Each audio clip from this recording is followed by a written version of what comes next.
फिर से 40 का हो गया है। किस तरह से देख रहे हैं इस जीत को? देखिए, हमने 40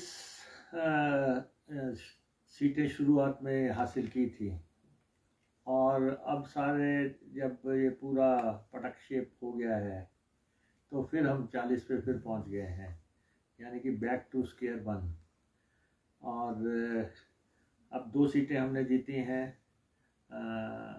श्रीमती कमलेश ठाकुर जीती हैं देरा से, एक इम्प्रेसिव जीत उन्होंने अर्जित की है। और श्री हरदीप बाबा नालागढ़ से जीते हैं, उन्होंने भी शानदार जीत हासिल की है। तो 3 में से 2 सीटें हम हासिल करने में कामयाब रहे हैं, और जिसके साथ हम फिर से जो है 40 सीटों के आंकड़े पर पहुंच गए हैं। और 4 महीने की उथल पुथल के बाद, 4 महीने की राजनीतिक अस्थिरता, अराजकता के माहौल के बाद हम ये कह सकते हैं कि भारतीय जनता पार्टी का ऑपरेशन लोटस जो है प्रदेश में पूरी तरह ध्वस्त हो गया है। ऑपरेशन लोटस जो कि एक योजनाबद्ध तरीके से भाजपा प्रदेश में लाई थी, और एक बहुत बड़ी साजिश प्रदेश सरकार के खिलाफ हुई थी, और सरकार गिराने का पूरा ताना बाना बुना गया था। लेकिन प्रदेश की जनता ने अस्वीकार कर दिया। जो घटनाक्रम इसमें घटित होते चले गए, कि कोशिश तो शुरुआत यहाँ से हुई थी कि राज्यसभा की सीट वो एक हासिल करके ले गए, और लेकिन पूरे प्रकरण में जो 9 एमएलए शामिल थे उनमें से 6 ने अपनी विधायकी गंवा दी। तो अब ये देखा जाएगा कि क्या खोया क्या पाया। 3 विधायक रिपीट कर सके, 9 में से 6 की एमएलएशिप जाती रही। कांग्रेस फिर से 40 के आंकड़े पे पहुंच गई, और कांग्रेस की सरकार अब पूरी तरह स्थिर स्थायी सरकार है। लेकिन ये स्पष्ट हो गया कि इस देवभूमि के लोग, इस वीर भूमि के लोग दल बदल के बेहद खिलाफ हैं, और यहाँ के लोगों ने जो ये मंडी सजी थी विधायकों की, उस प्रणाली को पूरी तरह जो है अब अस्वीकार कर दिया। और हमारे एमएलएज ने काफ़ी इम्प्रेसिव जीत अर्जित की है। तो अब हम ये भारतीय जनता पार्टी से यही कहना चाहते हैं कि आपने सरकार गिराने का प्रयास किया और आप विफल हो गए। अब समय आ गया कि आपको हिमाचल प्रदेश की जनता से माफ़ी मांग लेनी चाहिए कि हम लालच में आ गए थे। हमने उस लोभ लालच में सरकार को गिराने का कोशिश की, और ख़ास तौर पे नेता प्रतिपक्ष जो इस घटनाक्रम के सारे साक्षी रहे, जिन्होंने जो कि एक ब्रिज का काम कर रहे थे केंद्र और हिमाचल के बीच में, और जिन्होंने ये पूरी प्लानिंग की, और उनको चाहिए कि उनको जनता से माफ़ी मांग लेनी चाहिए। क्योंकि पहले वो कहते थे 4 जून को सरकार बन जाएगी, फिर वो कह रहे थे कि इन बाई इलेक्शंस के बाद, 3 बाई इलेक्शंस के बाद हम प्रदेश में सरकार बनाएंगे। तो इस पूरे घटनाक्रम में ये लोग प्रदेश की जनता की नज़र में गिरे होंगे। और कांग्रेस ने अपना बजट भी पास किया, और घटनाक्रम हुए सुप्रीम कोर्ट तक बात गई। स्पीकर साहब ने 6 लोगों को जो है विधानसभा से बाहर किया, इन लोगों के इस्तीफे स्वीकार किए। एक बहुत लंबा चौड़ा घटनाक्रम 4 महीने के अंदर घटित हुआ। लेकिन विकास को भी इफेक्ट नहीं, वो तो होता ही है। प्रदेश में जब राजनीतिक अस्थिरता का माहौल पैदा होता है तो उससे विकास प्रभावित होता है, कल्याण प्रभावित होता है, गरीब की सेवा का एजेंडा प्रभावित होता है। सारा ध्यान सारा 4 महीने जो है लगभग 120 दिन इसी घटनाक्रम में बीत गए।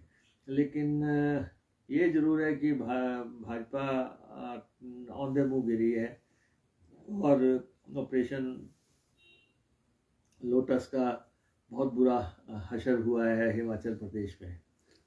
लगातार जयराम जी कह रहे हैं कि 6 CPS का रिजल्ट भी आएगा और उपचुनाव होंगे। क्या मान रहे आप थोड़ा बीजेपी को सबक लेना चाहिए जो ये नतीजे आए, क्योंकि देश भर में भी प्रदर्शन अच्छा नहीं रहा। मैं समझता हूँ कि Jairam ji first time leader of opposition बने, हालांकि चीफ मिनिस्टर रहे हैं, तो मैं चाहूँगा जयराम जी कंस्ट्रक्टिव अपोजिशन की तरफ भूमिका निभाएं, रचनात्मक विपक्ष की तरफ अपना ध्यान केंद्रित करें। शॉर्टकट से सत्ता हासिल करने का योजना तो उन्होंने बनाई, लेकिन उस योजना में उनको बहुत नुकसान हुआ है।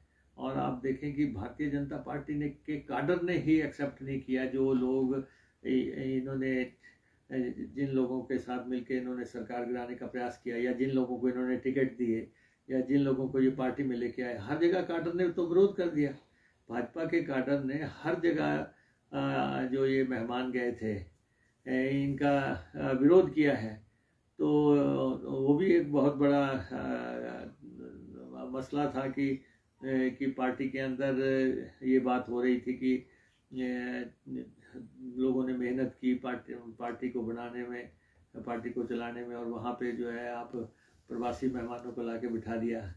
तो भाजपा के काडर ने इसको रिजेक्ट कर दिया, प्रदेशवासियों ने रिजेक्ट कर दिया। ऑपरेशन लोटस जो है पूरी तरह बिखर गया और कुछ लोगों की MLA-शिप चली गई।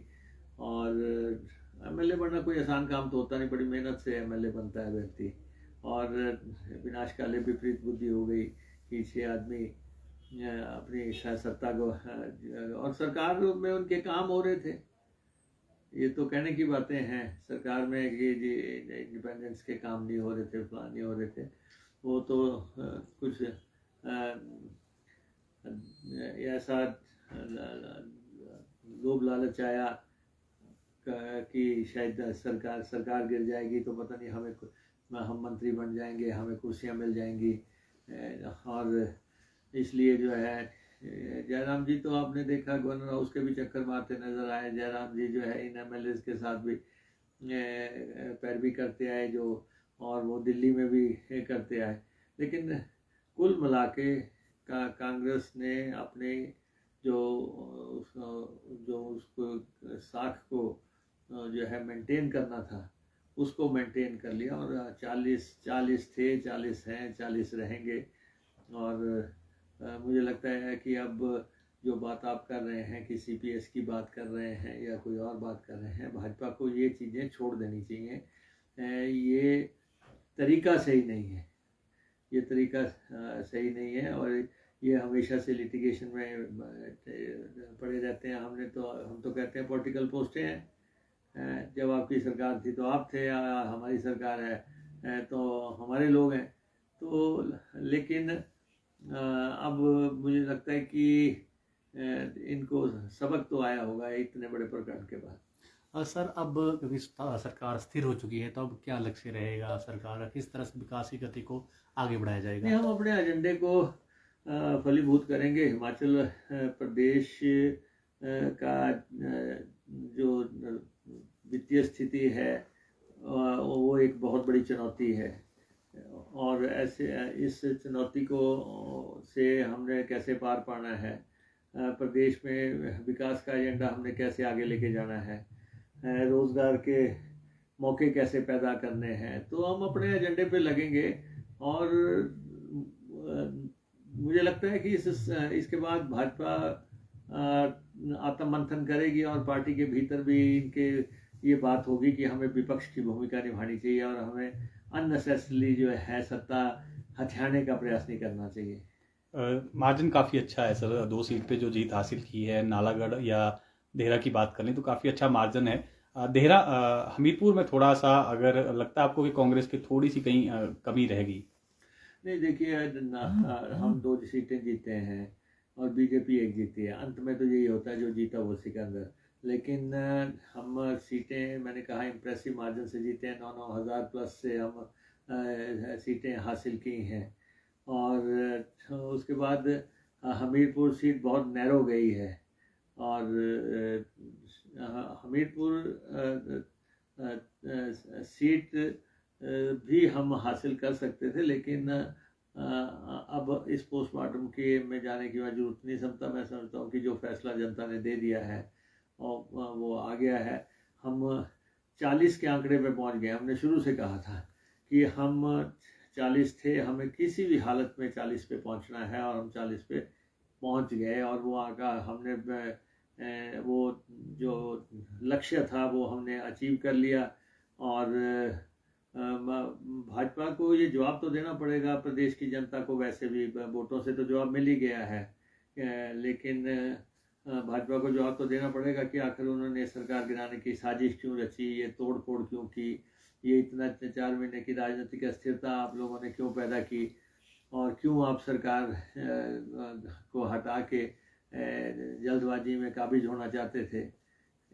ये सारी बातों का तो बातें जवाब ये देंगे, अपने वर्कर्स को भी देंगे, अपनी पार्टी में भी देंगे, और प्रदेश की जनता को भी देंगे। लेकिन ये एक स्पष्ट बात हो गई है कि हिमाचल प्रदेश में finally operation lotus super flop हुआ है। और वो भी उस समय हुआ है जब केंद्र में इनकी सरकार है, और उनका पूरा सहयोग, आशीर्वाद हासिल करके इन्होंने पूरे तामझाम और पूरे दबाव और हर तरह की साजिश षड्यंत्र के बाद भी ये सत्ता हथिया नहीं सके।